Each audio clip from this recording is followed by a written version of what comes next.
state of being is the most critical issue, which is why in The Secret it was mentioned that the secret to the secret was simply choosing to be happy. For no other reason other than that is your preferred state of being. Because there is no empirical physical reality, then state of being really becomes the only thing that determines the experience that you have in the idea of physical reality, because that's all it is. It's an experience, it's an idea. That is what is real about it, the experience. But physical reality itself is not real by itself on its own. As you choose the state of being that you prefer, or based on whatever beliefs you have within your physiological mind, personality, structure, as you choose beliefs that determine what your state of being will be, that of course is what determines how you experience this idea of yourself called physical reality. Because that's all it is. It's an experience of your own consciousness from a particular point of view, from a particular state of being that generates that kind of an effect within you, that you then call an externalized physical reality. Circumstances in physical reality thus are illusionary. They're just symbols. Again, as we have said many times, it's just a reflection based on what you are giving off. Now, The Secret calls this idea, law of attraction, the primary law. We refer to it as the third law of creation. It is, however, the first law of action, even within the four laws. Because the first law, that you exist, is simply a description of a state of being. The second law, that the one is all, the all are one, is also a description of the nature, of the structure of that state of being. But the third law, what you put out is what you get back, is the first law of action.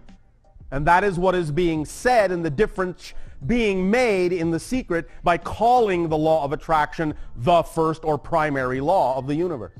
Because it is the first law of action, and it's therefore the first law that actually brings about manifestational experience.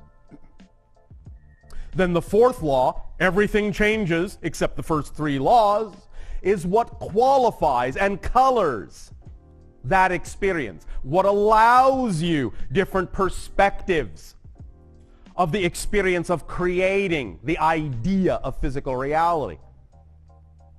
You will remember that what was also very important in The Secret was this idea that we talked about before about being passionate as expressed in the concept of play, of playing with everything that happens in your reality, really having an attitude of gratitude toward it so that you receive every experience you have in a playful way, and thus by receiving it in that playful way can do that much more with it, be that much more creative with it, allow it to be that much more flexible, malleable, stretchable, changeable, formable.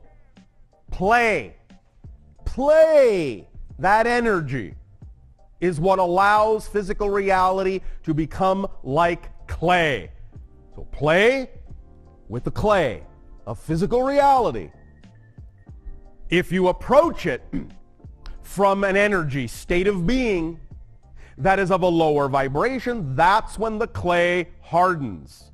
That's when it's unchanging in that state. But as soon as you start to be more playful with what's going on in your life, it softens and becomes clay-like, plastic, malleable, formable, changeable again, and gets in step with the fourth law. as you do. Change is the only constant. So in that sense, when you become more playful, you become more changeable.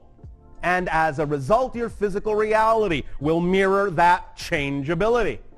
Become easier to transform from one kind of reflection to another. Now, very important, very important, very important. This is where physical mind, once again, can sometimes get caught up in its own sense of control.